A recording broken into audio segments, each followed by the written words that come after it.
is Cody Rhodes taking this thing very seriously. Very seriously. I don't know why he's taking it so seriously. I just wish that he would continue doing what they've been doing.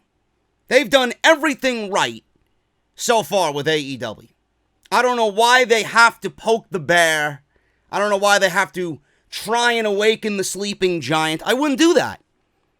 Or maybe they are just in the know, and they know Vince is not going to do shit, and that Monday and Tuesday night is not going to really change it all. But why would you want to awaken the sleeping giant? The sleeping giant in this equation, folks, is Paul Levesque. You don't want to do that. You don't want to do that. Yes, we all know WWE's petty. Yes, we all know WWE is foolish. AEW's not competition.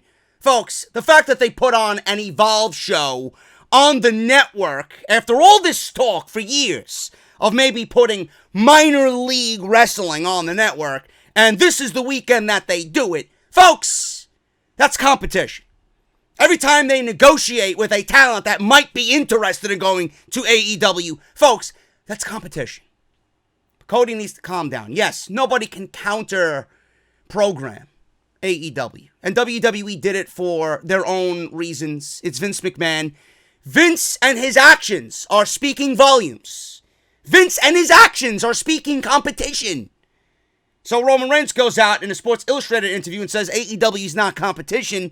Then WWE tries to counter-program AEW. Cody gotta make the comment because you know he's going to. You know he wants to. You know that irked the shit out of all of them. They know what we know. That WWE is petty. But you don't want to awake the sleeping giant.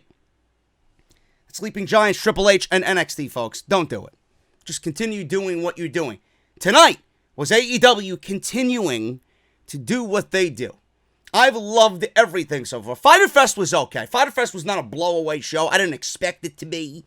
I didn't go into it thinking this is going to be an A+ show. This is going to be a 10 out of 10 show. This is going to be a beautiful continuation of Double or Nothing. It wasn't meant to be. It was an add-on. It was a DLC. You know, you play Destiny or Call of Duty, right? It was a video game convention. It was a DLC expansion pack on top of a video game tournament or a video game event. That's all it was. This is the true continuation to Double or Nothing. It had that Double or Nothing-like quality. You see AEW getting better with the cameras. The commentary wasn't even that bad, even though Alex Marvez is still trash. He is still trash, folks. I don't want to stroke my own ego, but you put me in there after the work I've done with House of Glory, I could do a better job than Alex Marvez. I don't know if I'm watching Tiger Woods putt on the 18th hole in the U.S. Open or I'm watching a fucking commentator call a Kenny Omega match. That should be a little bit more energetic. Come on. I don't know why the guy is there. In fact, I'm going to mention it again. I don't know why they didn't bring in Golden Boy. That made me sad. That really made me sad. But that's neither here or there. Jim Ross sounded fine tonight.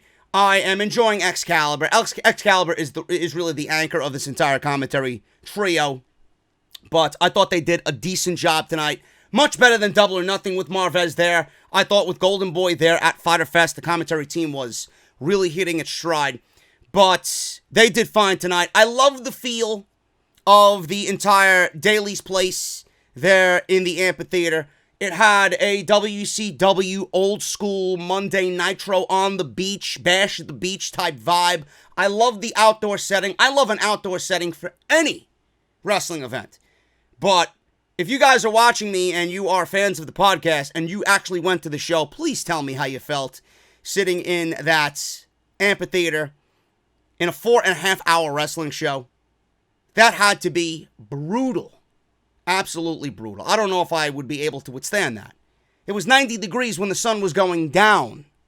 So that had to be completely terrible for everybody there. And you could physically feel and see everybody just dying. Kenny Omega's match with Shima, crowd was a little, they were pretty much wasted at that point. They were burnt out.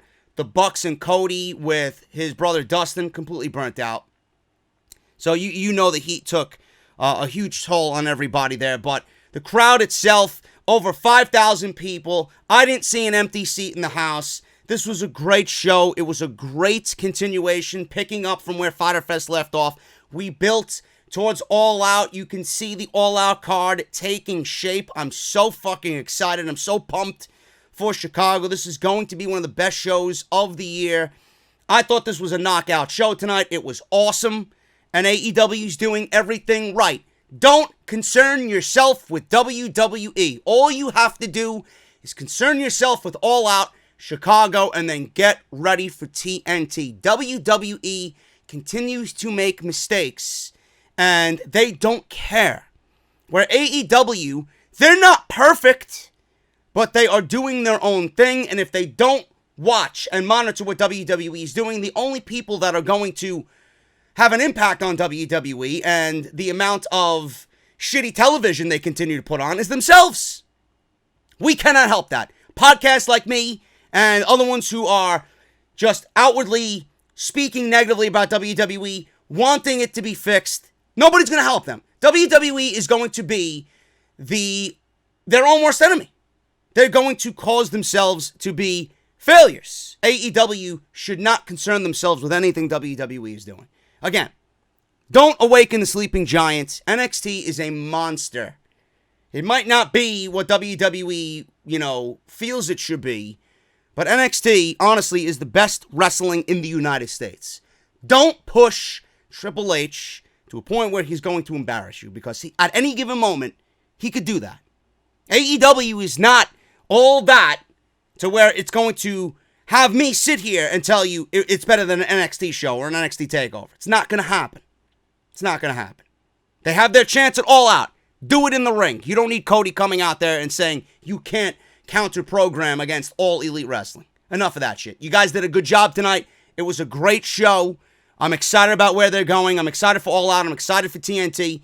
That's it. That's it. Just stick to what you're doing and be humble. We're going to go over everything here on the podcast, man. I am JD. If you guys are new around here, please hit that subscribe button. Hit that subscribe button. Turn on that bell for all notifications. JD from NY206 on YouTube. JD from NY206 on social media, Twitter and Instagram. Make sure you guys follow me on all social media platforms. Thank you guys for tweeting live with me during the show tonight. We got Evolve. Yes, it's competition. The reason why WWE put Evolve on the network is because of competition, folks. Don't be fooled. Don't be a brainless idiot. I'll be watching and reviewing Evolve. Not tonight. I'll be watching tonight and reviewing tomorrow when I get some rest. So look forward to that. If you guys want to support the podcast via Patreon, you guys can certainly do so. Patreon.com/JD from NY206. You guys will be getting the audio version of this podcast tonight. So thank you guys so very much for supporting me on the Patreon page. Make sure you guys go and check out all the other videos that you might have missed this week. We got Extreme Fools coming up tomorrow night. Make sure you guys tune in to the review. It should be a good one. The review, not the show. Monday Night Raw, the only change we've seen on Raw is on your remote control, as you change from USA Network to Diners, Drive-Ins, and Dives with Guy Fieri. I love it. SmackDown, Kevin Owens tells us what's wrong with the show. WWE does nothing to fix it, because Shane McMahon is still going to be on our television and probably in a SummerSlam match with Kevin Owens.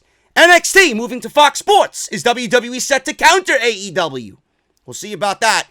And Off the Script went up very, very, very, very late on Friday, early Saturday morning. We're already over 20,000 views in less than 24 hours, and the podcast was uploaded at 12:45 a.m.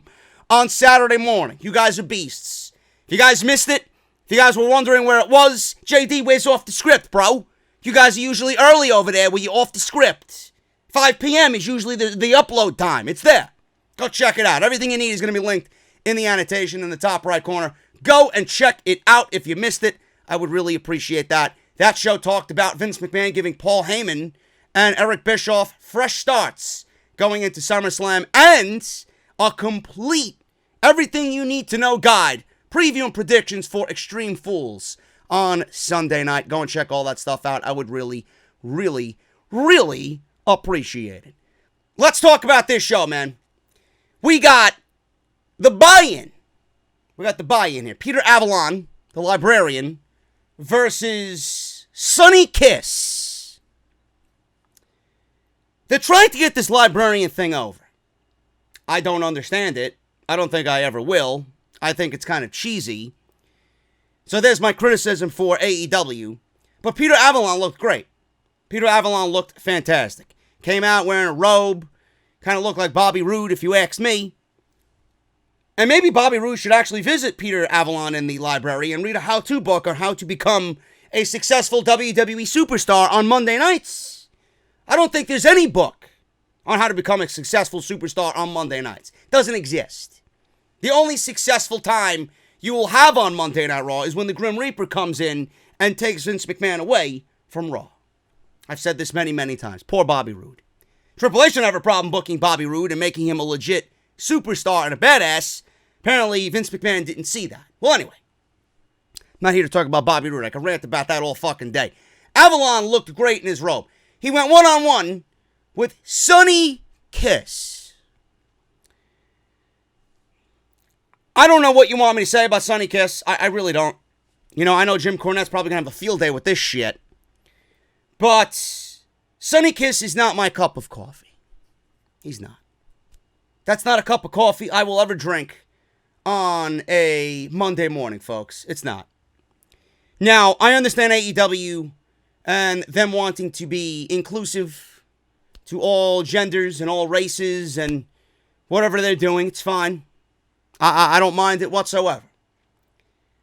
But Sonny Kiss must have some type of investment from AEW because they had him come out with the Jacksonville Jaguars cheerleaders and their mascot. They gave him a big entrance. But this is a serious question. I mean this wholeheartedly from the bottom of my pure wrestling soul. Where is the wrestling in Sonny Kiss? I understand. I get it. I get what the character's trying to do. But when you're in a wrestling ring and you're wrestling someone else one-on-one, I would like you to not punch and kick as if you're a 6-year-old girl. And I don't want to see you twerking and shaking your ass in the middle of the ring against another male opponent. I'm sorry. It's not really what I want out of my pro wrestling, folks. Now, again, I ask, where is the wrestling here? He's doing butt shakes, and he's gyrating. We see gyrating with Big E, but Big E actually knows how to wrestle. We see the ass shaking, the fucking cartwheeling, the splits, the somersaults, the jumping jacks, the fucking acrobatics. Sonny Kiss is an athletic motherfucker. Don't get me wrong. But where's the wrestling? What purpose is Sonny Kiss going to provide AEW? I don't know. Do you see this guy as an AEW world champion? Do you see him as any type of champion? What is his purpose in AEW? Crowd is into him, apparently. Great. If you're into him, God bless you. I just don't understand what Sonny Kiss's value is to AEW. Where's the wrestling in it? Or is it merely just like a Peter Avalon and the Librarian? It's simply for entertainment purposes. I don't know. I barely watched this because, quite frankly, folks, I didn't care. This was garbage. Avalon threw a kiss to Sonny Kiss, expecting Leave It to do some sort of shenanigans, but Leave It just picked Sonny up and rolled him back into the ring. This was when Avalon hit a really nice drop kick on Sonny Kiss. Sonny broke into his comeback, which included a standing moonsault. And obviously, it's a standing moonsault, but it's called the twerk salt. Creative. Awesome. Avalon missed a middle rope moonsault and was pinned after a middle rope split leg drop, which was very similar to, I believe, the Observer mentioned Christy Hemme. Christy Hemme used to use that. Another garbage wrestler. Not really what I want my wrestler or my female wrestlers to be compared to, but it is what it is. Sonny Kiss here. Listen, he's over with the crowd. He obviously is doing something for the AEW audience. It's just not my cup of coffee, folks. If this was a buy-in match and the first thing that you've seen, and you folks over in the UK were on the fence about buying the show and you've seen this, how many of you were turned off by what you've seen here with Peter Avalon and Sonny Kiss? I'm assuming many of you. But I hope that you didn't judge it just based on this one match. This was here for a reason. Crowd ate it up. They enjoyed it. Not my thing. And it is what it is, folks. We had Shoko Nakajima and Bea Priestley, who I am going to love in AEW. They defeated Dr. Britt Baker and Riho. This was a damn good tag team match. Bea and Shoko both came out wearing their championship belts representing Stardom and Joshi Pro, respectively. Look at that, folks. Champions winning their tag team match. AEW didn't have their these champions, not their champions, but they didn't have these champions walk into AEW and lose. Wow. What a concept, folks. This was WWE, and this was Bayley and Becky Lynch teaming up on the same team against Alexa Bliss and Nikki Cross. Alexa Bliss and Nikki Cross probably would have beaten the champions in a non-title fucking match. Great. This is the difference between AEW and WWE, and I hope that is a thing moving forward. This match broke down into a four-way. A lot of craziness here. Priestley went to punch Baker, and they dragged their partners to the corners to both tag themselves in. Fans were really into Baker and Priestley going after each other. Priestley used a double springboard knee. It looked like it smacked Baker right in the face. Rio hit a really nice Northern Lights suplex, man. That was gorgeous. She hit that, and I'm like, wow, that was fucking beautiful, man.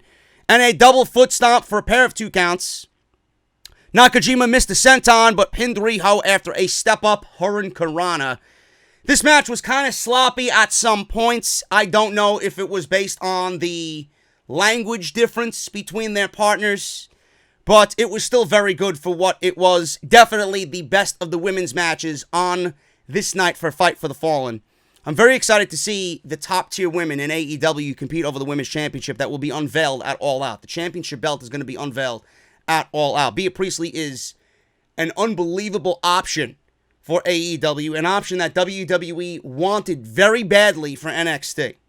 They didn't get her. AEW got her. She's going to be an unbelievable addition to this roster. And the tease with Britt Baker got me excited, man.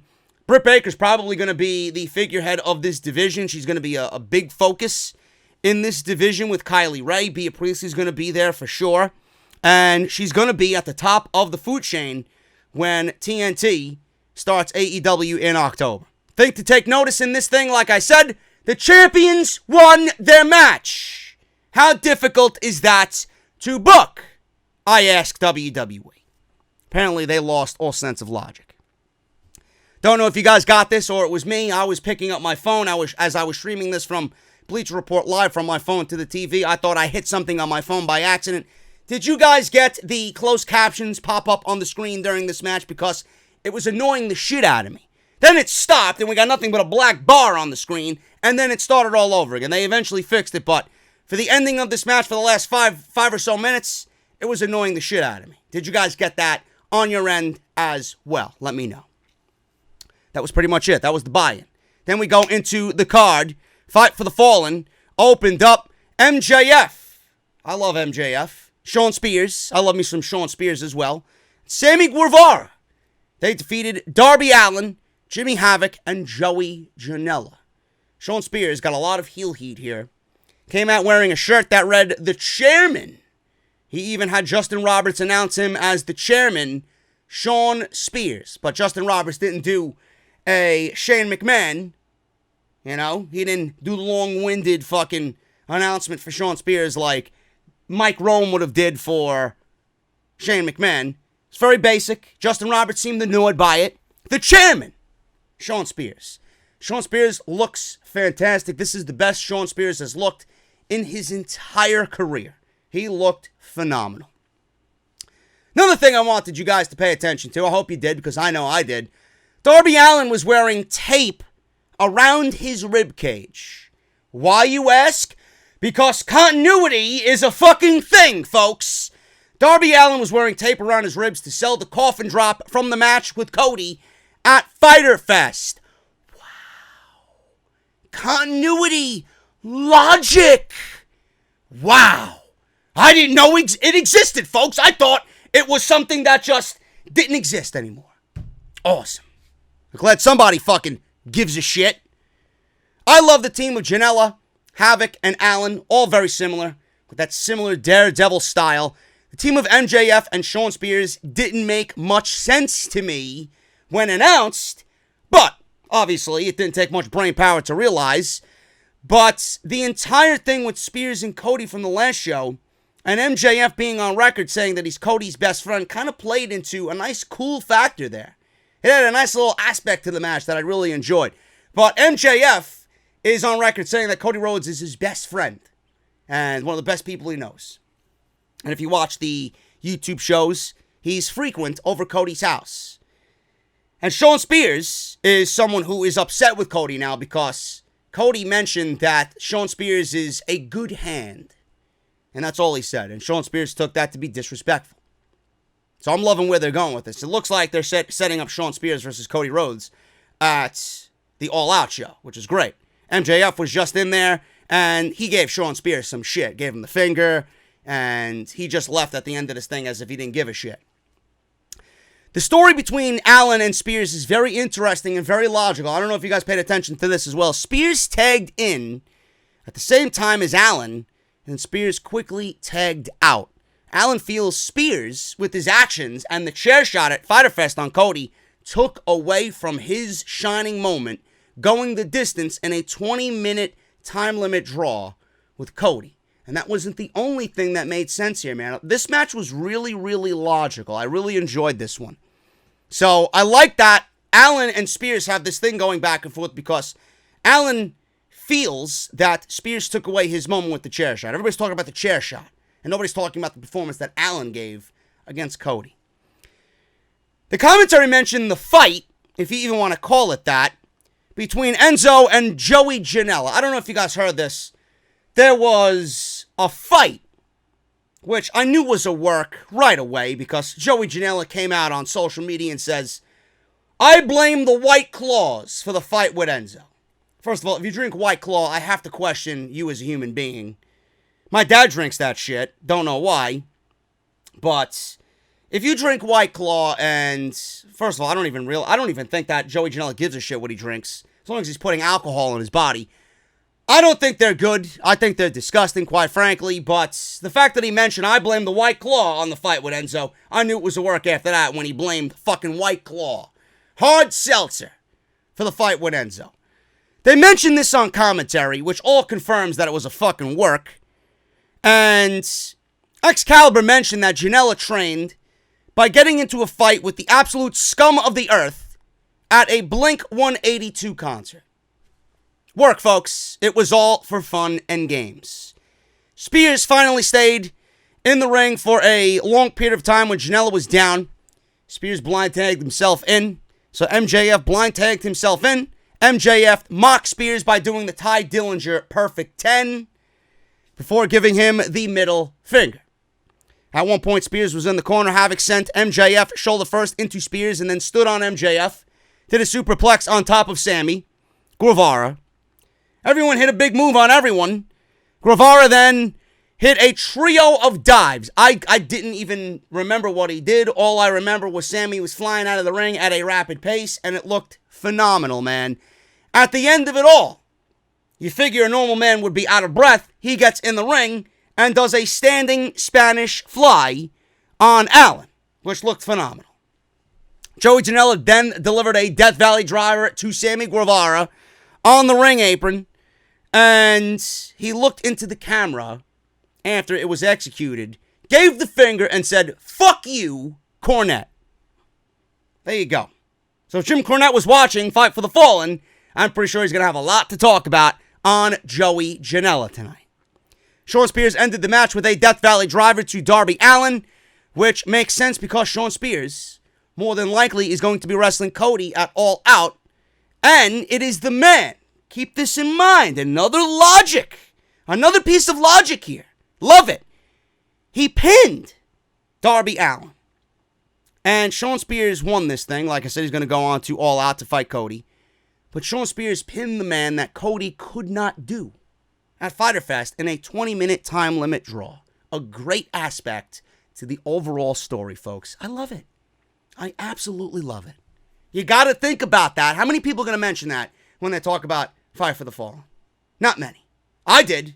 It's the first thing I noticed. Love it. Absolutely love it. Alex Jabali was sitting at ringside, the main man behind the CEO Fighter Fest thing that happened last month. Jabali was shown sitting at ringside with Private Party. They kicked him out of the arena because Private Party were having a private party. There you go. Can't wait to see Mark Quinn and Isaiah Cassidy in Chicago. Brandi Rhodes defeated Allie via pinfall. Folks, I'm going to be honest with you. Brandi Rhodes does not need to be in a wrestling ring. She doesn't need to wrestle. You guys want me to be critical of AEW? I certainly will. I always will be critical when I see shit like this. Brandi Rhodes should not be in a wrestling ring. And should be overseeing the entire division so that it could be as successful as we all expect it to be. Her wrestling is the same as Stephanie McMahon wrestling on Monday Night Raw or SmackDown Live against one of their female performers. And to me, that comparison is not really a good look for her. She could be the Stephanie McMahon in which she oversees a division and guides it to success, but you don't need to be that type of higher power to put yourself in a match like this and then get the win at the end of the night over somebody who should be pushed ahead of you. I don't like it. That comparison to me is not a good look for her. Now, the video package and the emotion that went into that video package, it was great stuff. Really, really great stuff. But it's going to take more than a few tears to make me believe that Brandi Rhodes belongs inside a wrestling ring. The match itself with Allie was not that much better than what you see on Raw and SmackDown on a weekly basis. Lots of waiting around for spots, very sloppy, both being out of position on more than one occasion. A match like this is not a good look for the women's division, and honestly, in my opinion, brings down the overall rating of what should be a great show. It still ended up being a great show, but a match like this kind of takes the rating down a couple of notches. Brandi Rhodes does not belong in the ring. That's all I'm going to say about that. Before the match started, Brandi shook Allie's hand and held it until Awesome Kong makes an appearance, and she stood in Brandi Rhodes' corner. So apparently she is now Brandi Rhodes' muscle. Allie got the better of Brandi early on, but rolled out of the ring to confront Awesome Kong, which allowed Brandi to hit a sliding dropkick and take over the match for a little bit. That was nice. It was a sliding dropkick, maybe a wrecking ball dropkick, missile dropkick through the ropes. It was pretty good. Allie used a reverse neck breaker where she yanked Brandi by her own hair. That cannot feel good. I don't want anybody yanking me by my hair, but that looked pretty brutal. Brandi used a tornado snap suplex, which looked really, really fucking ugly. Allie used the best super kick ever and a running Death Valley driver. Kong yanked Brandi out of the ring in the middle of a pinfall by Allie. Allie tapped out to Brandi with a Dragon Sleeper, but Kong was distracting the referee. Brandi then hit the Bionic Spear, and that was it for the win. So that was pretty much it. After the match, Brandi and Kong put the boots to Allie in a post-match attack. Kong went for the big implant buster, but they were interrupted by Aja Kong. So Aja Kong comes out. All the referees hit the ring. Brandi was able to pry Awesome Kong away. Aja helped Allie to her feet, and they walked away. So I'm assuming we're going to be getting that match at All Out. Possible pre-show match? Maybe. We'll see. Might be on the buy-in. I didn't like this. Like I said, I don't think Brandi belongs in a wrestling ring, and I hope it's not a recurring thing that we see all too often. Every now and then, I'll be okay with, like, once a year. You want to do something. Fine. But Brandi being in the ring, I don't really think it's needed, and your main objective right now is to get all those other women over on that roster before you. We'll see what happens. The Dark Order defeated Jack Evans and Helico and Luchasaurus and Jungle Boy via pinfall. This match was fantastic, folks, and I will say it again. AEW is the best tag team division in all of pro wrestling right now, and that is NXT included. The Young Bucks have done a fantastic job at building this division to legitimately showcase how important tag team wrestling is. It might have been a little heavy on the spots And it was nothing but a spot fest tonight. But that is the greatness of a triple threat match. It's a triple threat match. I expected nothing less. That's what it was supposed to be. Luchasaurus and Jungle Boy are absolute stars. I don't care what anybody says about them. They were more over than anything on this show up until this point. And looking back at it, they might have been the most over thing on this entire pay-per-view. I absolutely love the pairing. At first glance, the pairing doesn't make much sense. But at the same time, it absolutely 100% does. A boy and his dinosaur is such a simple yet brilliant idea. And this was not even the plan for them when they started. I guarantee you, when they signed Jungle Boy and Luchasaurus at the very beginning, that this was not even in the fucking plans. This came about on its own merits. It was just something that just happened on its own. And it's one of those things that's just so fucking brilliant. And it's so organic and natural that you have to go with it. You have to run with it. It took on a life of its own, and I honestly think it's the best decision for both of them. For both of them, a legit shot at the tag team titles is something I would love to see. A Cinderella team like them winning the tag team titles, man, that is going to be a great moment and a moment that the fans are going to erupt for when it happens. If you're going to crown new tag team champions in AEW, inaugural tag team champions, man, having them win the finals of that upcoming tournament would be so great. They are my pick. Seriously. That would be amazing. I love that team. Now, Jack Evans and Angelico, they were much better against the Best Friends at Double or Nothing. Felt more like fill-ins in this match. They really didn't have anything to do with this match at all. They were just there. The Dark Order, very impressive. Where you guys might think they're boring, I think they're great. They remind me of a darker version of the War Raiders. Grayson reminds me of Rowe, and Evil Uno reminds me of Hanson. And he can go. Hanson can go. Evil Uno could fucking go too.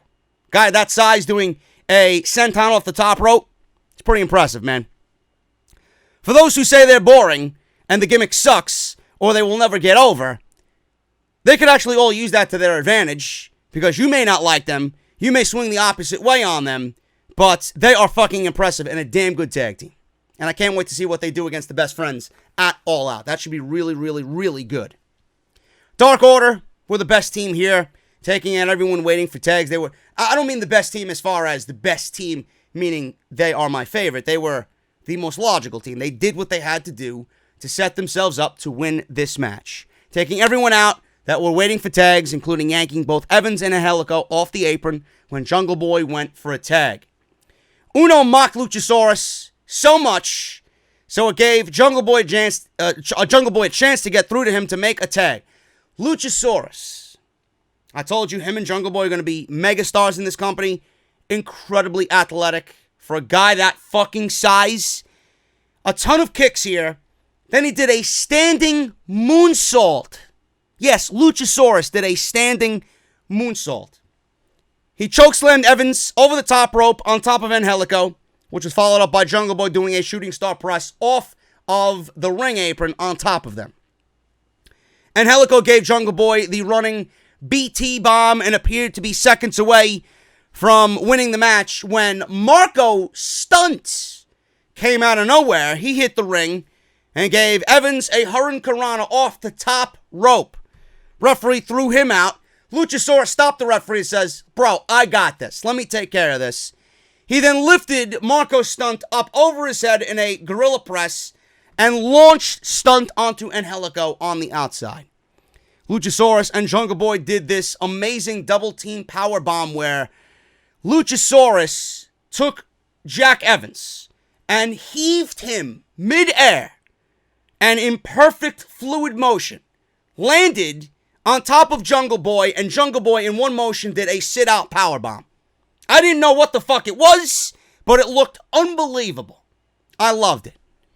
Uno finally pinned Jungle Boy with what they call the Fatality, a devastating double-team blockbuster off the top rope. Dark Order now wins and will face the Best Friends at All Out, with the winners getting a bye in the AEW Tag Team Title Tournament. This was a fun match, folks. This is probably my favorite match of the entire night. I would highly recommend you guys go back and watch this shit. Jungle Boy and Luchasaurus, if they are in this tag team tournament, they are my pick for the inaugural AEW Tag Team Championships. Adam Page defeated Kip Sabian via pinfall. I heard a lot of differing opinions on this match, and the one thing I heard more than anything was that this match was boring. Was it boring, or was it two guys who are great in the ring telling a great story? The entire story is Adam Page's knee, folks. I don't know what you expected from this match. The knee is going to be a factor in his match with Chris Jericho at All Out. A factor that is going to get Chris Jericho to win the AEW World Heavyweight Championship. There is nobody better than Chris Jericho to be the first AEW World Champion and have him show up on TNT. There's nobody better. If you're going to have that debut show, you're going to have a notable name as your World Champion. Adam Hangman Page is not going to win the World Championship, just based on that factor alone. He'll be better in the chase. The title needs to go to Jericho to establish the championship and the debut on TNT. Simple. I don't want to hear from anybody else. You should know this by now. Story continuity, folks. The knee. On the other side of the fence, Kip Sabian said in the pre-show that he didn't want to be looked as merely a bridge for Page to get to Jericho, and it was unfair that people were thinking so low of him going into this match with Adam Page. The only problem I had with Kip Sabian is that he is young, he's athletic, and I'm sure he can hang with anyone in the ring. But at the same time, it gave you a glimpse of how he can really hang in that ring. He doesn't need to do what you expect him to do. He doesn't need to do, all those arsenal of pretty moves to make you think that he's a great wrestler. Because he is. I expected that from him, and it kind of took away from what Kip Sabian is to me. But the fact that he didn't do it really didn't bother me that much. It was the slow pace of the match that bothered me a little bit. And then at the end, he broke it out. But I understood the story that they were trying to tell here. He's young, athletic, and I'm sure he can hang with anybody in the ring. At the same time, it did slow the match down, but it gives you a glimpse of how he doesn't need to do that and has so much more that he could do to show you that he's a great wrestler. He doesn't need to do what you expect from a guy that size. He started to pull out all the fancy stuff at the end, like I said, knowing he couldn't put Page away with the ground and pound and the submission holds. He couldn't put Page away. So he worked on the knee and he went back to doing what he does best. The only things I did not like about this match is absolutely nobody thought Page was going to lose this match a month before the world title match with Chris Jericho. So it did take away some from the match because of that aspect. And the fact that I'm sure it was humid as balls in that arena, and the Jacksonville crowd was definitely feeling it by the time this match really started to get going. Because up to that point, it was slow, it was methodical, and the crowd was drained at this point in the show. Now, I also love the fact that AEW is playing up the fact that Page might not even make it to All Out. Commentary mentioned several times that the knee is an issue, and AEW officials should honestly be looking for a replacement to go against Chris Jericho at All Out.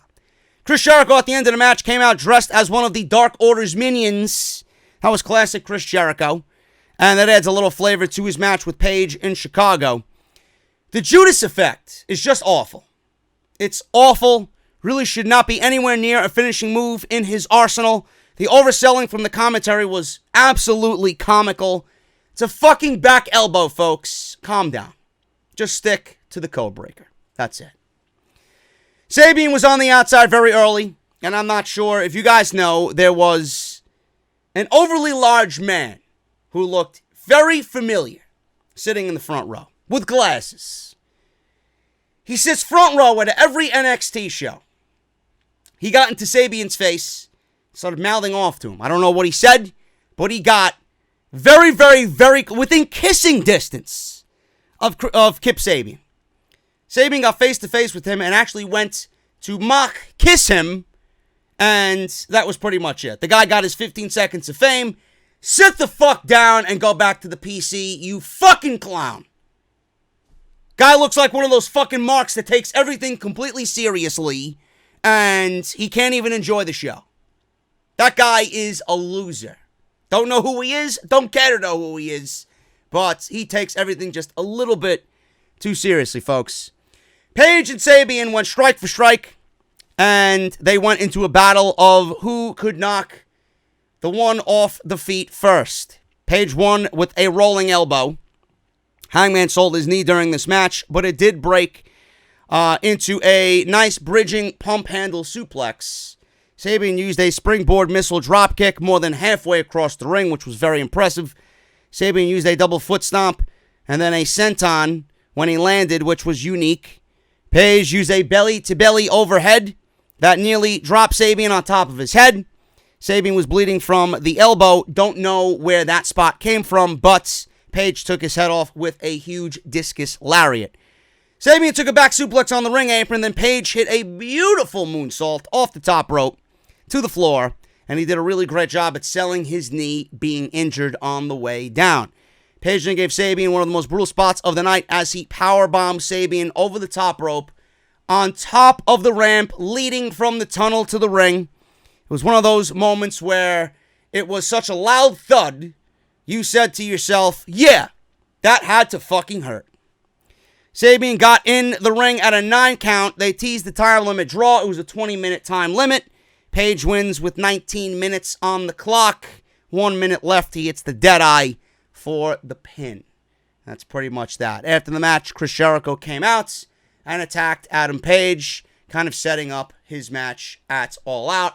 And he busted open Adam Hangman Page right above the eye. Not Dustin Rhodes-like, not Double or Nothing, but it was enough to add a nice effect to the overall beatdown post-match. And Jericho really added some flavor, like I said, to the overall feud that is brewing for the AEW World Championship.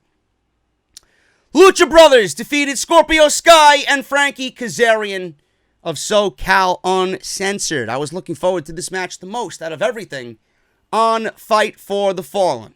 Scorpio and Pentagon did a series of, I would say, taunts in the beginning of this match. Cierro Miedo and Scorpio Sky shouting SCU. Pentagon, this was probably my favorite part of the entire show. I laughed hysterically at this. I love it. Pentagon has so much fucking charisma. It is just hilarious. Pentagon took his glove off like he typically does when he does his hand gesture. And he usually throws it to the referee to catch it. He takes it off nice and slow, right? Throws it to the referee. In this case, Aubrey Edwards was the referee for this match. She dropped the glove. The crowd was shitting all over her. Pentagon asked for the glove back, and he threw it again, and this time she caught it. And he did the whole spot over again, and everybody got a standing ovation, and I LOL'd. I thought that was fucking great. Absolutely fantastic. Now, Daniels was interfering with Pentagon and Phoenix and their offensive attempts. So they gave Daniels one of the loudest chops of the entire night. They did the shh. Everybody got silent. When Pentagon and Phoenix, shh, you, because they want to do a knife-edge chop, you fucking shut your mouth. They did a devastating knife-edge chop to Daniels, one of the loudest of the entire night. Daniels is not even in this match, and he's outside as if he's in the match. And to add insult to injury, they did a moonsault, or actually he did a moonsault after this, onto both the Lucha Brothers on the outside. So he actually physically got involved. Now, Aubrey Edwards did not disqualify SCU because of Daniels' interference.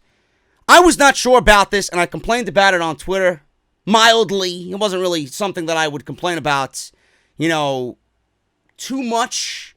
But it is a logic gap, and I got to call out AEW for their logic gaps, just like I do Monday Night Raw and SmackDown Live. It's illogical and a blatant WWE move. I would have shit all over WWE for this. I got to shit on them, and I got to shit on AEW. There's no difference. That was a blatant DQ, folks. A blatant DQ. Now, I've seen some of you say on social media that the Lucha Brothers actually started it, and it was okay for Daniels to interfere. No! It's not. It's not okay for Christopher Daniels to interfere because he wasn't the one who instigated. He got his hands on Lucha Brothers. It's a DQ. When is it okay to get involved in a match when you aren't in the match? When the match is a standard tag team match. Come on, folks. Or I should say, come on, people on Twitter. You should know better than that. Now, I understand if it's a referee's discretion or if it's a referee's call, maybe she wanted a clear-cut winner in this match. I don't know. But it wasn't mentioned on commentary in regards to the referee's discretion. If they mentioned, well, Aubrey Edwards is doing a great job, it's her discretion, she could have easily disqualified SCU for Christopher Daniels' interference, and she did not. That was not mentioned on commentary. So I just want to throw that out there. SCU got in their offense on Phoenix, and Pentagon got the hot tag, and the Lucha Brothers took control. At one point, Kazarian was sitting in the corner. Sky got hung up in a tree of woe. So Phoenix sent Pentagon over with a monkey flip cannonball onto their opponents. Unique offense. Never seen them do that before. And I thought it was great. Scorpio Sky then gave Pentagon a cutter on the apron. SCU gave Phoenix an assisted DDT off the top rope, which really, in any normal circumstance, would end a match. That would be the end. And we had Pentagon jump from the middle rope and hit a Canadian Destroyer following that.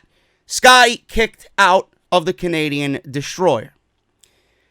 Now, at the end of this thing, we seen the double foot stomp, package pile driver combination. That was the end. Lucha Brothers get the victory over SCU. I didn't really know what was going to happen in this match, but I kind of had a hunch that the Lucha Brothers were going to win. And I didn't really know where they would fit into All Out.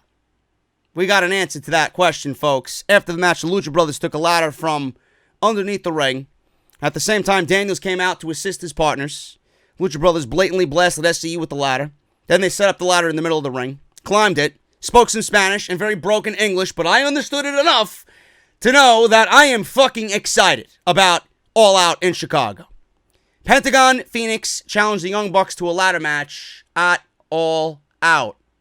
Now, I don't know if it was supposed to be announced, but Alex Marvez let out, I guess, a spoiler.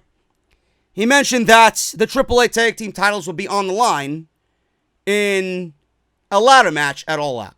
Now, it could be for the House of Glory Tag Team titles, because I know the Lucha Brothers are the House of Glory Tag Team titles. Maybe the Young Bucks could be the House of Glory Tag Team champions. I doubt it. I'm just joking. I'd like to see it, but I know that's not going to be. I don't know if he was supposed to let the cat out of the bag on that, but they didn't mention that. They didn't mention anything about the AAA Tag Team titles, and here Alex Marvez on commentary, yeah, the AAA Tag Team titles are probably going to be on the line in the ladder match, hanging from above. There you go. Take my fucking money, man. You put these two teams in a ladder match in Chicago, that place is going to erupt. I can't wait. I can't wait. These are two of the best teams. The Lucha Brothers could be considered one of the best tag teams on the planet, if not the best tag team on the planet. You know? Young Bucks, everybody says that they're the best tag team on the planet. This is going to be a great match. Take my money. I can't wait. Kenny Omega defeated Shima via pinfall. This was a damn good match, folks. I didn't really expect a lot of this match, but I enjoyed the hell out of this. And the only thing I did not like was going back to that predictable outcome. Now, predictable is not always bad, but being that Kenny Omega is going one-on-one with Jon Moxley at All Out, you kind of knew he was going to win this match. There's no way that Kenny Omega was going to lose this match. And commentary mentioned that Kenny Omega, being in All Elite Wrestling, has not won a singles match yet. And Jim Ross made it a statement to say, this is a must-win situation for Kenny Omega. Shima and Kenny Omega legitimately beat the shit out of one another. So much so that when Kenny Omega came out at the end of the show to bid adieu, his chest was beat fucking red. Man, you've seen welts on his chest. Physically seen welts on his chest. This was a brawl. They beat the shit out of each other. Shima was using a lot of hard strikes, while Omega was using his typical moveset. Shima with a 1-foot drop kick right to the nose. They immediately on commentary went, was the nose broken? Again, I love it. On top of that type of shit, man. That's the type of shit I like. Did Shima go for the nose purposely? Did that nose break? Again, playing off the fact that Kenny Omega broke his nose at Double or Nothing. It's great. Omega got tired of just taking a beating from Shima. So he used a spinning heel kick and a running knee to the back of the head. Shima used a sunset flip powerbomb. Went for many Meteoras here. This was one of many here. Went for Meteora. Omega moved out of the way. Omega began working on the knees, but he got a gut full of knees when he went for a moonsault. Crowd was again, in the beginning of this match, kind of dead, and I'm assuming from the humidity, they somehow came alive for what was going on the outside. You had a bunch of things happening on the outside. Apparently, the big screens went out temporarily. All the while, we had Shima pull out the timekeeper's table, place Omega on top of the timekeeper's table, jump on the railing on the stage where the crowd is, and do a Meteora off the stage on top of Omega, on top of the timekeeper's table. Crowd, like I said, was cheering because the screens kept going in and out. And Jim Ross mentioned, well, if something is wrong, our fans will certainly let you know about it. Love it. In the ring, Shima hit 2 more Meteoras. Omega kicked out. Omega caught him with a Meteora of his own. Hit a Snapdragon suplex and a V-trigger for a 2 count. Shima then adds 2 more Meteoras to the overall total. Then an air raid crash on the ring apron. Omega is a sick fuck. I honestly think, I love Omega. I love his style. I love what he does in the ring. I honestly think Omega takes unnecessary bumps. This match was so hard-hitting. Did you really need to add an air raid crash into this match towards the end of this thing when you've already taken a beating? I just think that's overkill, man, but it is what it is. Shima hit another Meteora. Omega gets his foot underneath the ropes on this pinfall attempt. Omega got a V-trigger, Tiger Driver 98, 2 count. Then pick up the fall with the one-winged angel. Nobody kicks out of the one-winged angel. Jon Moxley was mentioned as not being there in Jacksonville tonight, so no attack on Kenny Omega. Omega showed his appreciation to Shima, and that was pretty much it. Crowd loved it at the end. This was a hard-fought match. Shima hung on.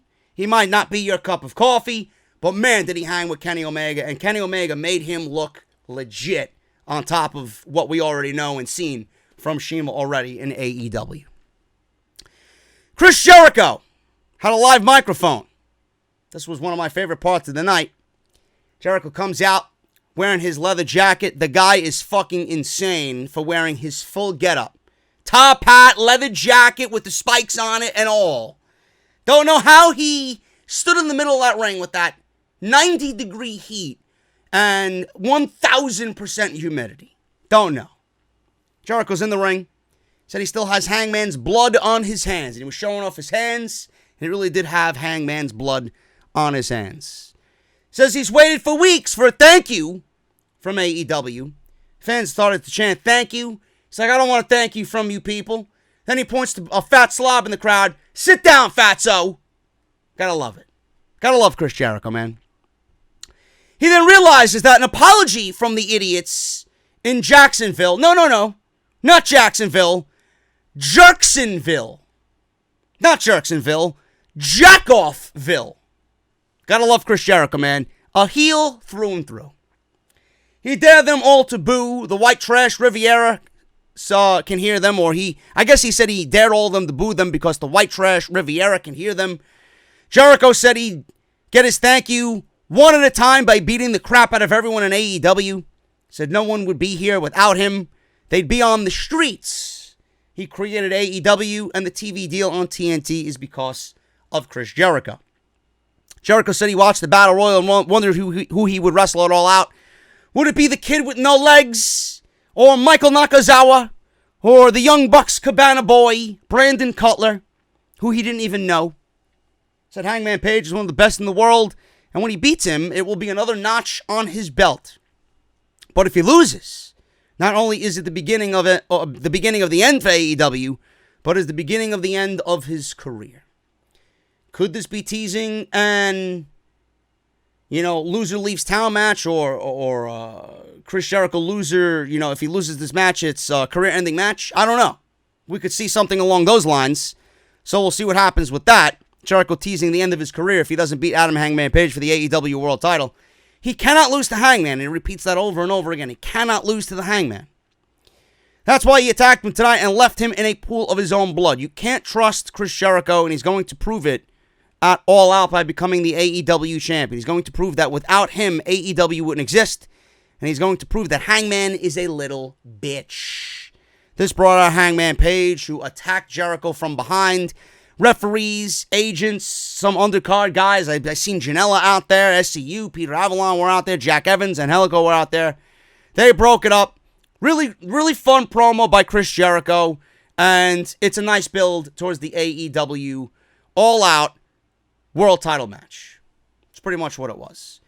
Jericho got in the face of that fat slob that sits at the NXT tapings. He got in his face. He started kicking the railing. Again, he got in Jericho's face for whatever reason. I don't know what he said to Jericho, but Jericho, very animated in this post-match attack, started to kick the barricade, where he was sitting. So that was funny.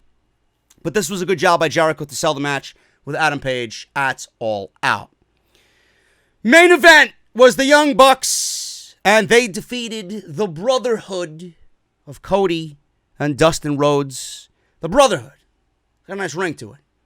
Not like the Graveyard Dogs of The Undertaker and Roman Reigns at Extreme Fools on Sunday night.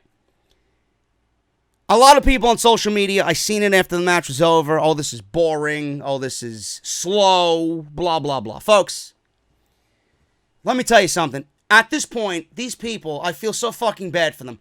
5 hours, or close to 5 hours. This show started at 7:30. And they all sat there. No one left that arena. They sat in that heat for 4.5 hours to watch a pro wrestling show. Give them a fucking break, please.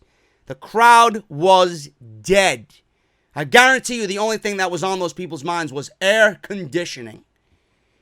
This was a great, old school, methodical, just pacing. I didn't mind it. Yes, it did get a little boring at times because of the length of the show. That's the only reason why my interest was kind of, elsewhere. And I wanted it to be over. The match itself was it was great. It was a great tag team scientific match. Old school. But the fact that the show, to me, I wasn't even sitting there. The fact that the show was 4.5 hours long is too long. 2.5 to 3.5 hours is my limit. There's no reason why the show needed to be 4.5 hours long. I'm sorry. That's my only criticism of the overall show. But this was a great psychological, scientific tag team match that reeked of old school. I loved it. Now, Cody and Dustin really gave standout performances here. I loved it. Cody is always great. Started off with a handshake. 2 executive vice presidents. And it started off with a handshake. I love it. Dustin Rhodes really hung with the Young Bucks. And he proved that he is nowhere near retirement. And I hope that he doesn't. Because he teased it at the end of Double or Nothing with his match with Cody. He was going to take off his boots and leave them in the ring. And that is a symbol of, I'm done. I'm leaving my boots here. I'm hanging them up. I'm done. I hope he doesn't go anywhere. This is the best Dustin Rhodes has looked in, I can't even fucking tell you. I can't even tell you.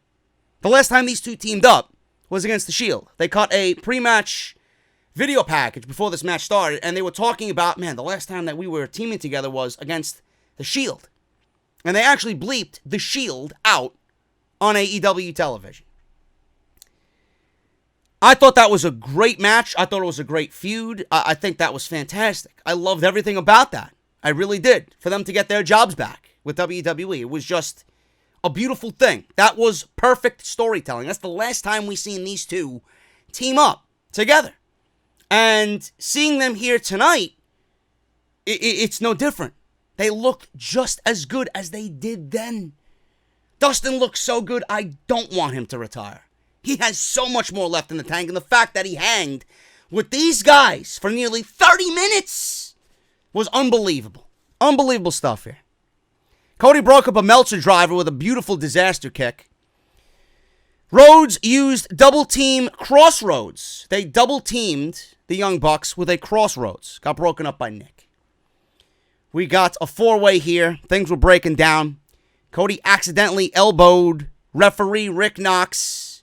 Referee got down. Then a double Shattered Dreams on the Bucks while the referee was down. That would have been a DQ, folks. But the referee was down, so he didn't see it. Cody went for a dive on the floor, but he got a pair of super kicks. He was invited to a super kick party, and the Bucks let him right in. Came off the top rope. They double super kicked him for his trouble. more super kicks from Matt and Nick, and they did Dustin's drop down and punch on Dustin. Cody and Dustin used super kicks. Matt used a crossroads, then finished off Cody with a Meltzer driver, and that was it. I thought this was a fine main event, and it might have went too long, but again, I enjoy the old scientific matches. I thought Dustin looked fantastic here. Meltzer driver finished it off. After the match, Matt Jackson took the microphone and said that everything they've been saying about the Rhodes brothers were merely out of the spirit of competition. He noted that they spent years listening to people talking about the myth of the Rhodes family. He mentioned how he doesn't watch that other promotion. Another shot at WWE. However, they are the best tag team that they've been in the ring with. Locker room emptied. They presented a check for $150,000 to the Victim Assistance Advisory Council, which was $110,000 from AEW, and money from Kenny. Kenny gave his own money, which is a stand-up act there. Bailey gave money, and a few others gave money as well. Cody asked if they go to TNT in the fall. When they go to TNT in the fall, will everyone follow them? And the crowd cheered yes. Omega took the microphone and thanked the crowd before bidding adieu. He didn't do his good night, goodbye, bang. Instead he substituted bang for boing because he thought it would have been in bad taste to do bang when they were doing their whole, charity thing for gun violence down in Jacksonville, in the community of Jacksonville. So that was a very classy act by Kenny Omega. And at the end of this thing, I thought this was a great show. This definitely filled the void that Fyter Fest kind of left. It was definitely in the spirit of Double or Nothing, but not on the grand scale of Double or Nothing. And this was a great show to lead into All Out. I thought it was really well done. AEW's getting a lot better with a lot of the things that they were kind of missing from the other shows. One thing in particular that I picked up on was the fact that the theme music for everybody was much louder tonight than it was the previous nights. The other nights it sounded very low and underneath everything. It was up front. It was up, it was in the center. It was spotlighted. I like when wrestlers' theme musics are loud. I like that feeling. It gives just an overall fucking feeling of excitement for the shows. So that they fixed that. The camera work is getting a lot better. You can see that they're fine-tuning a lot of things. A lot of the camera angles tonight were really, really good. Really great stuff there. They did miss some, but nothing is perfect. They're going to get it right before TNT. I know that for a fact. Commentary was not bad. Jim Ross held his own. Excalibur is the anchor of this thing. He's going to be moving forward. Alex Marvez still sounds like he's calling a golf game on the 18th hole at the fucking PGA. Got to get rid of him. I don't know what they're doing with him there, but he didn't do good at Double or Nothing, and he didn't do good here tonight. There's no charisma there. There's no excitement from him. He is way, way, way too analytical, and he's not excited about anything that's happening in the ring. It's all right to be analytical, but fucking be excited and show some charisma, please. I'd bring in Golden Boy, give him a contract, have him do the MLG stuff, and have him do the AEW stuff every week on TNT. But I thought this was a great show. It was a great, show that, like I said, filled in the void for Fyter Fest. And with Double or Nothing, it was in the same vein as Double or Nothing. The match quality was absolutely there. They continued storylines. All Out is being fleshed out quite nicely. Omega, Moxley, Page, Jericho, Spears, Cody. We might have something to do with, we got the Lucha Brothers and the Young Bucks in that ladder match, right? We got the tag team title stuff taking place. That show's going to be awesome, man. You don't want to miss All Out. It is going to be one of the best shows of the year, and this show is piecing that show together very nicely. Can't wait to see what happens, man. That is your review of Fight for the Fallen. If you enjoyed it, please hit that thumbs up down below. Let me know what you guys think of the show overall tonight in the comments section. Please follow me on social media at JD from NY206 on Twitter and Instagram. Hit that subscribe button down below. Turn on the bell for all notifications. Patreon.com/JD from NY206. Make sure you guys check out this week's videos. Off the Script Part 1. Go and check it out. If you missed it, it was uploaded early Saturday morning. It's on the channel now. Go and check it out. And join me tomorrow, not only for Evolve, but for Extreme Rules. Pay-per-view review tomorrow night after the show. I'll be doing the Evolve show immediately after I watch it.